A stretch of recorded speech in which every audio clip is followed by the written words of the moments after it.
Shalom, shalom, shalom, chers frères et sœurs en Christ, mesdames et messieurs, shalom. Vous êtes en direct de la RTP, Radio Télé Puissance Paris, avec votre humble servante Priscilla qui lui soit. Je suis dans la joie de vous savoir présent, je suis dans la joie de vous présenter encore une fois cette interview, du moins cette émission. Et j'ose croire que vous avez passé des très bonnes vacances. J'en profite pour souhaiter une très bonne rentrée à tous nos enfants. Voilà, la rentrée scolaire. En tout cas, bonne rentrée également à tous ceux et celles qui ont repris déjà leur activité professionnelle, activité politique, activité professionnelle et tant d'autres. En tout cas, bonne rentrée, que le Seigneur vous assiste, vous donne la force. Alors, mes bien-aimés, comme vous le constatez, je ne suis pas seule, je suis accompagnée par un homme de Dieu, un homme loin de Dieu. Nous venons d'assister à la 38e conférence annuelle de l'unité des missions. Nous sommes plus précisément dans la région parisienne, à Saint-Denis. Alors, je vais donner le message à l'homme de Dieu. Il va se présenter pour que vous puissiez le connaître, qui il est. Nous avons été vraiment bénis pendant 4 jours et je m'en vais recueillir ses impressions par rapport à ces 4 jours de conférence annuelle qui a commencé jeudi et aujourd'hui c'est la clôture. Shalom, homme de Dieu. Oui, mon nom c'est le pasteur Luc Néo Toussaint et je suis un petit peu un bloc-auteur puisque je reviens ici en France après près de 35 ans puisque j'en ai fait des études dans la région parisienne et en Alsace, à Saint-Louis plus particulièrement. Et j'ai reparti pour Haïti et j'ai eu une carrière d'enseignant puisque j'ai été diplômé en traitement thermique et métallographie. D'accord. J'ai travaillé comme professeur de chimie minérale, chimie organique et j'ai enseigné aussi le laboratoire. Et j'ai aussi travaillé dans la fonction publique.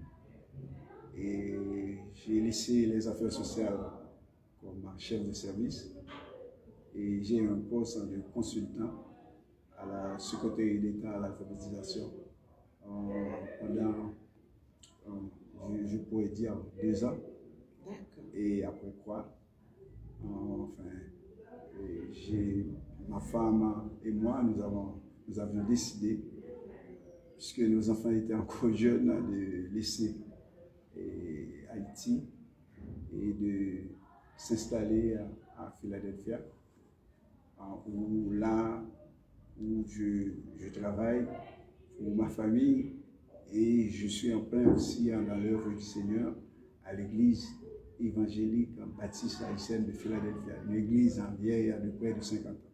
D'accord. Je suis l'un des pasteurs, mais le pasteur fondateur est encore actif, il est âgé, mais avec beaucoup de dynamisme, toujours. D'accord. Merci beaucoup pour cette belle présentation. Donc, le pasteur Toussaint habite aux États-Unis, en Philadelphie. C'est bien ça? C'est correct. Voilà. Et je précise qu'il est parenté au docteur Emmanuel Toussaint. Bien sûr. C'est bien ça? C'est bien ça. Et donc, nous sommes précisément à l'église du docteur Emmanuel Toussaint, que je salue, l'organisateur de cette activité. Hein? C'est bien ça. Hein? C'est bien ça. Voilà. Alors, merci beaucoup, homme de Dieu. Merci d'avoir accepté de passer cette interview avec moi. Merci pour votre disponibilité en tout cas. Et comment va la communauté haïtienne, la communauté de l'église baptiste, c'est bien ça? L'église évangélique de baptiste l'église haïtienne. haïtienne, voilà. Ah, voilà, aux États-Unis, comment ça va? Bon, moi je veux croire que c'est un peu partout pareil, parce que avec la pandémie, la COVID-19, il y a eu beaucoup de problèmes et depuis, je dirais,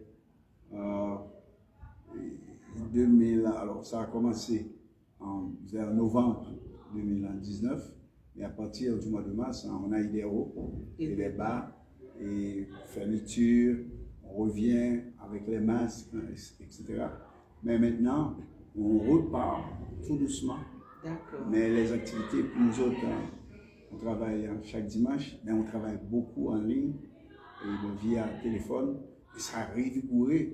Et je pense en effectif, pour le moment à l'église, ça commence à revenir, mais c'était vraiment extraordinaire, puisque on travaille beaucoup lundi, mardi, jeudi. Ah oui. Oui, en plein. Et au téléphone, via les hommes missionnaires, les études bibliques et les dames missionnaires. Et nous avons, chaque vendredi avant le premier dimanche, on a encore un autre service pour la préparation de la Sainte Seine. Ça avance et maintenant, on se prépare pour le mois d'octobre à célébrer la moisson de l'église, et les activités vont en crescendo en avant, puisque la grande chorale a repris ses activités, et puis et la jeunesse qui était un peu éparpillée, et ils reviennent. On a eu un nouveau comité, et les instructions ont été données pour qu'ils soient armés et pour conduire l'œuvre du Seigneur parmi la jeunesse. Amen. Et Pasteur Toussaint, pour ceux qui ne savent pas, pour ceux qui ne connaissent pas, en un mot, qu'est-ce que l'Église évangélique des baptistes par la foi? Bon. Parce que vous savez, il y a aujourd'hui beaucoup d'églises. Juste en un mot, peut-être on y reviendra prochainement pour... Je vais vous répondre.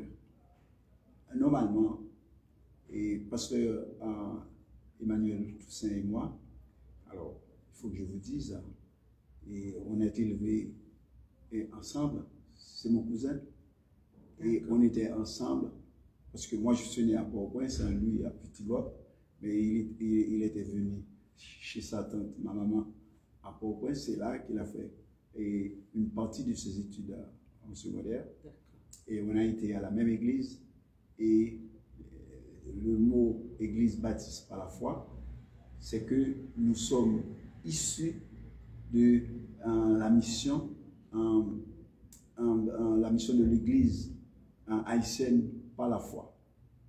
La fondation mission haïtienne par la foi, sous la tutelle d'un superintendant, Chestel Coelho, qui était un Américain. Bon, il est décédé depuis quelque temps. Et c'est là aussi qu'on a pris les premières formations, je dirais, de la Bible, pour ne pas dire théologique. Et c'est là qu'on a grandi, c'est notre chaumière. Et on a étudié là, on était plusieurs. Bon, il y a un autre cousin qui, lui, il est mort récemment. Il a étudié l'agronomie. Et quand nous sommes venus en France pour les études, et à l'église où on était, il y a eu des problèmes. Bon, moi, j'étais parti pour la métallurgie, l'électrotechnique et métallurgie. Et l'autre cousin, Maxwell Atamidor, il était allé à Angers pour l'agronomie. Et Emmanuel, lui, il avait choisi de rester en théologie. Et quand le moment était revenu pour la fondation de cette communauté qui date, comme il l'a si bien dit, de 38 ans, en 1984, et j'étais là, je suis l'un des membres fondateurs, mais puisqu'on est issu de l'église, de la fondation Mission haïtienne par la foi, mais là, il a éclairci la chose pour appeler cette congrégation église évangélique baptiste par la foi. Par la foi vient de être, disons, l'alma mater, là où on en a commencé. D'accord, très bien. Merci pour cette lumière. Alors, homme de Dieu, nous venons d'assister, du moins de participer, à 4 jours sur un thème admis à la puissance de l'Évangile. Je vous assure que la conférence est super bien passée. Nous avons été richement bénis. Et je vous ai suivi avec attention. Vous avez intervenu et votre exposé a été fabuleux. Alors, en résumé, en quelques lignes, comment vous pouvez résumer le message que vous avez livré au peuple de Dieu? Bon, admis à la puissance de l'Évangile. Ok, le thème principal, c'est admis, c'était admis à la puissance de l'Évangile. Et il y avait 2 sous-thèmes sur lesquels j'ai travaillé. Et premièrement, ce thème est tiré de l'Épître aux Romains, chapitre 1er, verset 16, qui nous dit je n'ai point honte de l'Évangile. Ça, c'est l'ensemble. Je n'ai point honte de l'Évangile, car c'est une puissance de Dieu pour le salut de quiconque croit, etc., du juif, premièrement, puis du grec, etc. Mais les 2 sous-thèmes, c'était je n'ai point honte de l'Évangile. Puisque j'ai dû intervenir 2 fois, vendredi, c'est sur ça que j'ai parlé. Et la deuxième partie, c'est la puissance, car c'est la puissance de Dieu pour le salut de quiconque croit. Alors, puisque c'est vrai, hier soir, vous m'aviez entendu faire un petit résumé pour ceux qui n'étaient pas là. Et j'avais expliqué quelqu'un qui est admis, ça veut dire il a une passe. C'est comme si quelqu'un qui va au baccalauréat et puis on dit qu'il est admis. Il a été reçu comme avec succès, etc. Mais aussi, j'avais aussi dit que le thème admettre quelqu'un, ça veut dire vous avez laissé passer, on vous laisse rentrer. Mais quelquefois, il vous faut des aptitudes et des qualifications. Mais pour l'évangile, eh bien, toute la qualification qu'on a besoin et l'aptitude qu'on a besoin de recevoir Jésus-Christ dans notre vie comme Maître et Seigneur, puisque en étant tous des pécheurs, comme il est bien dit en Romains 3, 23, tous ont péché, ils sont privés de la gloire de Dieu, parce qu'on est des pécheurs, puisque nous venons d'Adam, mais c'est seulement le sang de Jésus-Christ qui est capable de nous pardonner de nos péchés, pour nous sauver, pour avoir la vie éternelle.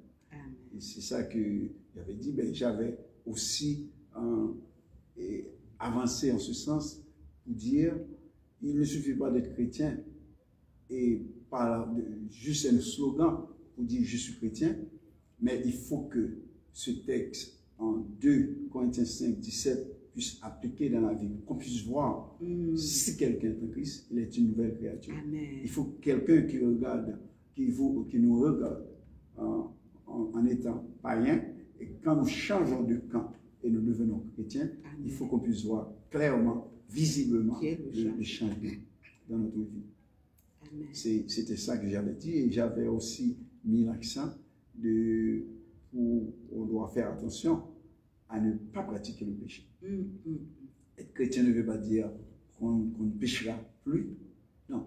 Chaque jour, on est encore dans cette chair, on pêche, mais Dieu a pourvu des provisions pour nous. J'avais dit ce texte en 1 Jean 3, verset 9. Si nous confessons, quand nous péchons, nous devrions confesser nos péchés. Les fidèles et justes pour nous les pardonner. Et j'ajoutais aussi, et j'appelais ça, ce que je viens de vous dire, je l'ai rentré dans ce que j'appelle les protocoles de l'évangile. Et j'avais dit, en étant chrétien, c'est notre responsabilité, eh bien, de travailler pour le royaume de Dieu, de faire l'évangélisation, d'aller dire aux autres ce que Jésus-Christ peut faire pour eux. Parce qu'ils sont tous des pécheurs. Vous savez, il y a beaucoup de personnes qui ne savent pas qu'ils sont des pécheurs. Il faut le dire. Parce que quand nous acceptons l'évangile, c'est que la prière qu'on doit faire, il faut qu'on reconnaisse qu'on est pécheur et que le sang de Jésus-Christ peut nous pardonner de nos péchés. Amen.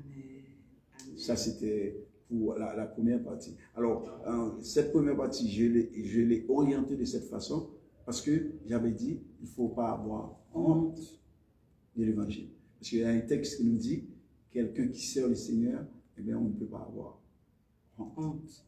On ne peut pas avoir honte. C'est dans ce sens qu'on donnait raison à l'apôtre Paul, parce que quelqu'un qui sert le Seigneur et qui fait bien, qui obéit à la parole de Dieu, ne peut pas avoir honte. Parce qu'effectivement, la définition même de l'évangile, c'est une puissance de Dieu pour le salut de quiconque. Et je l'avais montré hier soir, dans la deuxième partie, que le seul puissant, le seul tout-puissant, c'est Dieu. Et il a puisque Jésus-Christ est lui-même aussi Dieu, mais d'après le texte que nous avons montré, Dieu lui a légué tout pouvoir. Tout pouvoir. Il est le tout-puissant. Et à son tour, il donne ce même pouvoir. Il a légué ce pouvoir à ses disciples et nous autres. Si nous marchons comme il nous demande de marcher, eh bien, cette puissance est nôtre. Amen. Cette puissance est nôtre. Le plus grand problème, c'est notre désobéissance. Nous pratiquons le péché, nous disons quelque chose que la Bible dit, mais nous n'appliquons pas. C'est ça le grand problème. Ok, vous avez compris comment nous avons été richement bénis. Merci, homme de Dieu. Et là, vous avez intitulé la conférence annuelle de l'unité des missions. Alors, pensez-vous qu'au jour d'aujourd'hui, cette unité, peut-être au niveau de l'Église évangélique des baptistes par la foi, vous nous avez montré l'unité, vous vous êtes réunis, vous vous êtes rassemblés. Pensez-vous que cette unité est encore possible dans l'Église corps du Christ? Ou, à votre avis, selon vous, quels sont les autres éléments ou les éléments qui pourraient éventuellement contribuer à cette unité des chrétiens aujourd'hui? Je vais vous donner une réponse, tout ce que je sais. À l'initiation de cette œuvre, de cette église, j'étais présent. D'ailleurs, on parle de 38e convention. 38e convention, oui. Mais moi, depuis l'église s'est fondée en septembre 1984. Mais dès le 16 février 1981, j'ai dû partir à Haïti. Moi, je pense à tous ces progrès que vous remarquez, l'unité, tout ce que le docteur Emmanuel Toussaint nous a expliqué et que vous le savez aussi. J'étais absent. Ça veut dire que c'est quelqu'un qui revient dans une œuvre qui a été créée en sa présence après près de 35 ans. Wow. À peu près de 35 ans. Ça veut dire que je ne suis pas le mieux avisé pour parler de cette grande mission de l'unité. Je pense qu'il est mieux armé pour le faire. Mais il y a un deuxième volet dans votre question. Tout à fait. Vous m'aviez dit, est-ce que je pense que cette unité est possible? Bon, normalement, l'évangile traverse les cultures, il traverse les nations, puisque la procédure de Jésus-Christ, eh bien, c'est une procédure unique. C'est une procédure unique. Mais en disant que l'unité, nous devrions être... Alors, dans l'unité, est-ce que c'est possible? Normalement, Christ nous appelle à l'unité. Tout à fait. Il nous appelle à l'unité. Mais maintenant, c'est à chaque leader de comprendre des connotations qu'on va donner à cette unité. Mais c'est quand même possible. Mais quand je dis, on ne peut pas avoir une seule église. Vous voyez, enfin, je suis presque sûr que les différents leaders, vous voyez, il y en a qui viennent de très loin, de Mulhouse, en Alsace, là où j'ai étudié, et d'autres qui sont éparpillés dans la région parisienne, un peu plus loin, etc. Ils sont là lors des conventions, mais ils partagent et leur foi, ils vivent leur foi, je veux croire, de la manière que la Bible la recommande. Mais de leur côté, ils servent le Seigneur un peu partout.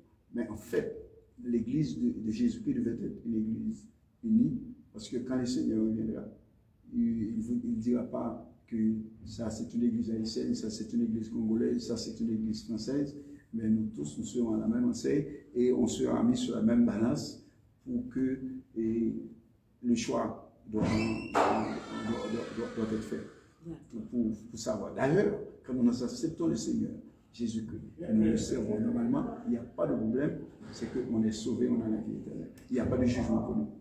Le jugement va être pour ceux, pour les rebelles qui refusent d'accepter le Seigneur. Merci beaucoup. C'est vrai que comme au temps des apôtres, ils étaient tous assidus à la prière, aux enseignements des apôtres, à la communion fraternelle. Ils mettaient tout en commun. Il n'y avait pas d'indifférence parce que c'est vrai, ils vivaient vraiment cette unité, cette communion fraternelle. Au jour d'aujourd'hui, on voit quand même les gens sont devenus méfiants. Est-ce que vous êtes en lien avec les autres églises ou vous vivez aussi ce côté méfiant de se dire que nous sommes les meilleurs, les autres, je ne sais pas. Vous êtes en lien avec les autres églises? Bon, certainement, chaque église est autonome. Chaque église est autonome, mais à la seule différence, vous venez de citer des choses extraordinaires. Et il y a 4 points dans l'église qui sont très intéressants quand vous regardez l'église primitive. Et c'est l'adoration, c'est l'étude biblique, c'est l'évangélisation et la pratique de l'amour.